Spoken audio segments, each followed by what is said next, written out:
এবারে হাম পরিস্থিতির খবর জানাতে চাই। গাইবান্ধা থেকে যুক্ত হচ্ছেন সহকর্মী আসাদুজ্জামান মামুন। মামুন, কি অবস্থা? আপনি কোন হাসপাতালে রয়েছেন জানাবেন। নতুন করে হাম ও এর উপসর্গ নিয়ে নতুন কোনো রোগী ভর্তি হয়েছে কিনা?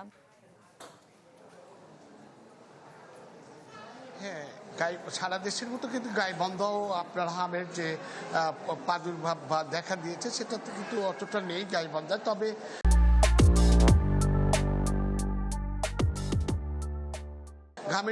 হামের উপসর্গ নিয়ে কিন্তু গাইবান্ধায় গত 48 ঘন্টা গাইবান্ধা সদর হাসপাতালে এখানে 48 ঘন্টায় 6 জন শিশু কিন্তু ভর্তি হয়েছে। আর এখানে যদি আমি জানাই আপনাকে, এখানে গাইবান্ধার যে টিকাদান কর্মসূচি রয়েছে এখানে হামের, সেই টিকাদান কর্মসূচিতে কিন্তু অংশ নিয়েছে। তো আপনার মাধ্যমে জানাতে চাই যে গাইবান্ধায় এই হামের টিকার টার্গেট রয়েছে 2,80,007 জন এবং ডোজ পেয়েছে 2,90,000। আর কেন্দ্রের যে মানে 7টি উপজেলা রয়েছে গাইবান্ধা জেলা, এই জেলায় 2,050টি কেন্দ্র রয়েছে যেখানে টিকা দেওয়া হচ্ছে।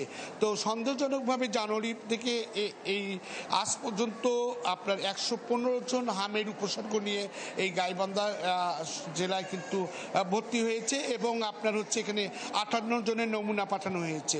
এখন পর্যন্ত কিন্তু 1,94,387 জন শিশুকে কিন্তু টিকা দেওয়া হয়েছে। তার মধ্যে কিন্তু দেখা যাচ্ছে যে 70% কিন্তু তারা টিকা দিয়েছেন। শতকরার মধ্যে 70% কিন্তু টিকা দেওয়া সম্পন্ন হয়েছে। আগামী 10 দিন আরো বাকি রয়েছে, এর মধ্যে কিন্তু টিকা দেওয়া। জি, ধন্যবাদ আপনাকে।